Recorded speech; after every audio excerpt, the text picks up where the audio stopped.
Une minute de silence en l'honneur de Pierre.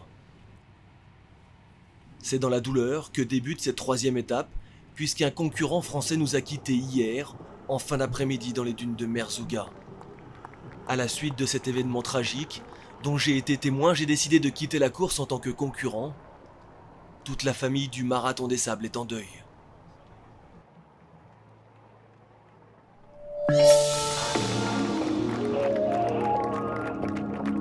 Malgré la tristesse, les douleurs et les doutes, les concurrents s'élancent pour l'étape 3 longue de 37,1 km.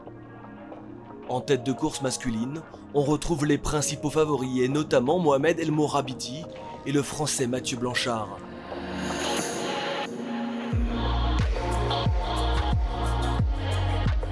Mais aujourd'hui, on va se focaliser sur les femmes qui sont de plus en plus nombreuses sur ces courses d'ultra-fond et de tenter de trouver une explication. Anne Bonzoumé, 70 ans, je suis la doyenne du Marathon des Sables 2021. Je trouve qu'il n'y a pas de différence entre une femme et un homme. On est égaux devant les difficultés, devant le désert, devant la promiscuité. On est 8 dans une tente, hommes et femmes. Il n'y a pas de différence entre les hommes et les femmes.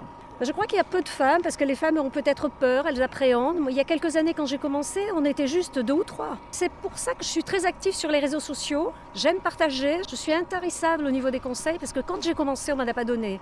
Je crois qu'il faut aider les autres, il faut aider à découvrir ça et quand on l'a fait une fois, on y revient. Et maintenant, je suis tout de même contente de voir qu'il y a beaucoup de femmes. Ça fait son chemin, petit à petit, les femmes arrivent. Mais il en faut encore davantage. Cette année, 138 femmes au départ de la course sur 695 coureurs, soit 20% du peloton. Certaines ont dû néanmoins s'organiser en amont. C'est plus difficile peut-être quand on est une femme parce qu'on gère plus de trucs à la maison. Moi j'ai raté l'anniversaire de mon fils qui était aujourd'hui. Mais voilà, après c'est de l'organisation et je pense que ça se fait. Enfin si on est là c'est que ça se fait. Il y a certainement des femmes qui n'osent pas se dire je vais m'aligner là-dessus et laisser tout le monde pendant 11 jours parce qu'on part 11 jours quand même. Même si aujourd'hui on bosse comme les hommes et on a une certaine égalité qui est peut-être plus d'aplomb, on a quand même un rôle à jouer avec les enfants. Et puis une mère a du mal à lâcher ses enfants aussi.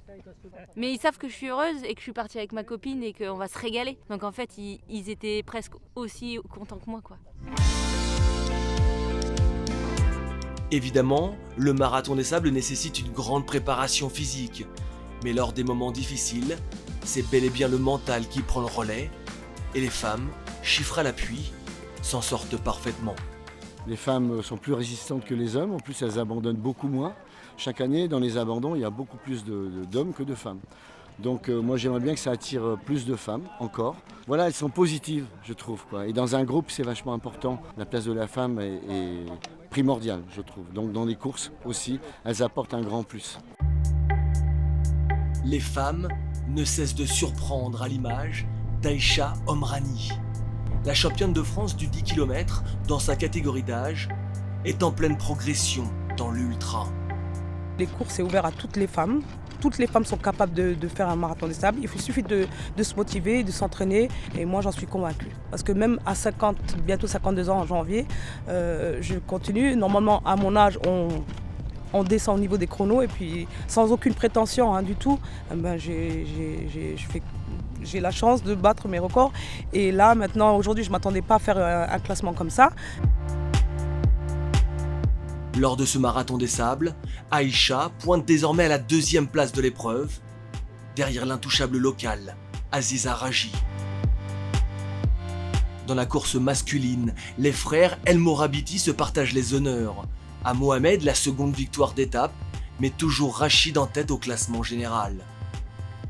Mathieu Blanchard, premier français et 4e du général, prévoit de tout donner lors de l'étape longue de 82,5 km de demain.